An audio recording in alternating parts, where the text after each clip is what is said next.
Hey guys, welcome to another commentary done by Diggity, which I'm going to say many, many times again, which is exemplified in this tournament. Upper right-hand corner, we've got Bonyth starting as the teal Protoss. Bottom right-hand corner, we got Dewalt starting as the white Protoss. This is the longest running tournament of all time. It is Fighting Spirit Mania. If you're unfamiliar with Fighting Spirit is considered I'll say it, it's the most balanced map in the history of Brood War. It was played ad nauseum.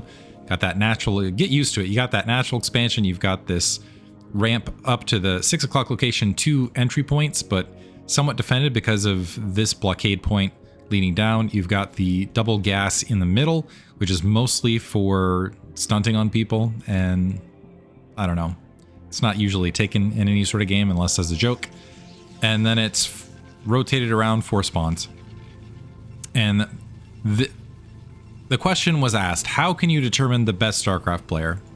Because first of all, yeah, best of 7 usually determines who's better, but what if that first best of 7 is an anomaly? Well, really, to ultimately determine the better player, you need 7 bests of 7s. So that way you're absolutely sure that one player is the best compared to another. But what if, over time, you know, that players can have more success or more failure? So really, you need to stretch that out over a longer period of time so that you know they're actually the better player over a longer stretch. So then you end up with 7 bests of 7. So you need to win 4 out of 7 of the best of 7. So it's a race to 4 wins of a best of 7, and that gets you to the next stage of the bracket. And it's double elimination from there. And now we are down to 2 players left in the foreigner community, which people have argued. There's been a lot of arguments. I know that Artosis generally feels that Dewalt is the best foreigner. Other people, if you're looking at just pure records, BSL stands for the Bonyth Star League because he wins so many times. I think Mihu, I don't know, Mihu didn't play in this, so we still have that question. So maybe we need to run another series of best of 7s. Look like first scout from Dewalt. Second scout is going to be from Bonyth, though, because of the direction. He saw that direction of the probe, so it's going to end up with a little, very slight edge of an advantage. And it's all of those little anomalies get completely annihilated over 7 best of 7s. But not only that, Bonyth is in the winner's match, or came from the winner's bracket, which means he only needs to win 1 set of the best of 7s here. Dewalt needs to win 7 best of 7s, and he would need to win another set of best of 7s to claim the title. So he's got his work cut out for him, but he's up for the challenge. He's going to go for it, and that'll prove with who knows what amount of irregularity whether he's the best player or not. Both these guys are tip-top shape, very, very good. You cannot, I don't think you'll get any arguments that these are player number 1 and 2. The question is, or close there, I guess with Mihu in the mix, there's some arguments there. But as far as who has the best Protoss play, it's these guys. And who has the best PvP? It's these guys. And here we are in the final match that could last a really long period of time. In fact, what I should have started off this commentary with the grizzled voice down here after years of the wait. This is like the Mad Max of tournaments, and it's definitely hit a record. It might hit a record for the longest tournament of any online esport ever, because it's been going since 2001 now. And the finals have finally been played, and I am now presenting them to you here. And enough about all of that. Let's actually talk about what's happening in the match. It looks like Bonyth is going to open up with a robotics facility. More often than not, between these two guys and their preferred styles, Dewalt likes doing exactly this, which is going for usually a more defensive but economically solid opener, where Bonyth tends to open up with more aggressive, particularly Reaver-centric play, with a bit of a economic follow-up behind it. And Bonyth will oftentimes test his opponents on the front, trying to get advantageous Reaver pot shots or get a few hits here and there and tear at the edges to end up with advantages, where Dewalt wants to basically be a wall and defend against absolutely anything and everything and survive the long haul from there. He's going up to 3 gateways. We already have 3 gateways down here from Bonyth. Dewalt, fortunately for Dewalt, he did go observer first. So eyes will be in Bonyth's favor. However, economically, he is going to be behind Dewalt, which, again, is kind of my expectation for the long haul, is seeing this sort of match play over again ad nauseum. And I mean ad nauseum. I'm debating, maybe if I did 10 of these games, I really need to test my viewership, right? Actually, I'm going to post this on YouTube. I'm going to do a handful of the games. Let me know how many games you guys think I should do of this. I'm going to try to scoot through and find the good ones, in quotes. Might be a challenge to do so. Right now, supply about even, worker count about even, but Dewalt is mining off 2 bases, which theoretically gives him a small edge. However, as far as technologically, he is a step behind.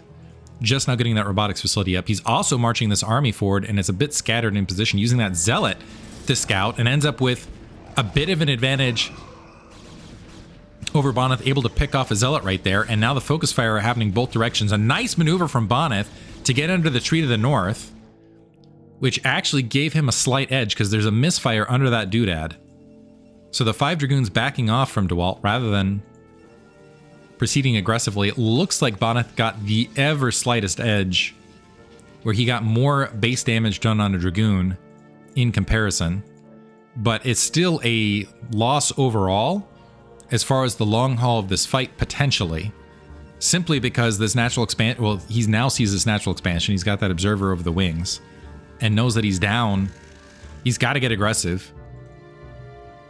But he's down a base and has been for quite some time, which is going to allow Dewalt, if he can get another gateway up and running and maybe get his initial Reaver, etc. out, will put him in an okay position. Fortunately for Bonyth as well, rather than opening Reaver first, he did open Observer first, which means the follow-up Reaver attack is going to be somewhat slower. And that also gives Dewalt a little bit of an opportunity to go ahead and ignore information, but get his own shuttle and his own Reaver out in a little bit of a shorter pattern than would be normal. It looks like a single pylon here at the 3 o'clock for Bonyth to keep eyes on troop movement, so meaning he doesn't have to build so many observers. Bonyth actually cycling out. The Dragoons working away at this. The probe able to wander up and see some Dragoons out of position, and right now Bonyth going to crash down on this attack grouping and end up with, at least initially, some advantageous shots. But now he's 10 workers down and going to have to retreat. And potentially, because again he opened up Observer first, might have to be a little bit more defensive with these Reavers. So scooped up that first Reaver. He's got a probe in position. I'm wondering if that was just for show, because now that he's got it scooped up, he's starting to make a dive at that natural expansion. We do have a shuttle out for Dewalt as well. The Reaver about 2/3 finished. And I'm wondering if, so he's moving that observer, putting it in observer range, maybe just for show. Again, to throw Bonyth a little bit off. Bonyth now going to go forward. This is what he loves doing, getting those shots off, and now going for full-on engagement. The Reaver gets picked off, but with some massive shots, this might give Bonyth exactly what he needed. Dewalt backing up to the high ground. He does have a Reaver and a shuttle himself. That's going to give him a slight advantage, but he needs to get the shots off in this fight. A nice spread by Bonyth, and honestly, a very tight quarter. Not a lot of Dragoons left, but that Reaver's still there. The shuttle gone. It's going to have to hold the ramp. Now it's a full rally from Bonyth, potentially, to the natural expansion. Probes coming off the line, but it looks like Dewalt is just barely going to hold. He's going to lose a few workers out of this, but able to repel the attack otherwise, and it looks like he did in fact have that rally point to the natural expansion, but he's going to have to back off, and now dropping that Nexus much, much later than Dewalt. Dewalt all of a sudden 20 supply up. A large portion of that is in workers, but now a significant portion of it is in a ground army. He's still got that Reaver out on the low ground, getting another shuttle out to try to have a better defensive posture. The observer walking in to go ahead and see what the situation is, and it looks like we got 5 gateways up versus just the 3 for Bonyth. So it's going to be a challenge, and again, without that the Reaver advantage, it's going to be a challenging defense overall. And on top of that, what Dewalt can do is he can go ahead and walk out and grab a 3rd if he wants. In the meantime, Dewalt has moved out with a large portion of his attack force, and Bonyth lost track of it. So he's actually moved 3 Dragoons to an off position. We do have a single worker spotting the Dragoons moving out to the 3 o'clock. He can cancel that pylon at the 3 o'clock, but that's also going to give a big signal for Dewalt, but that, okay, you're down, troops here at your natural, I'm just going to dive in and attack.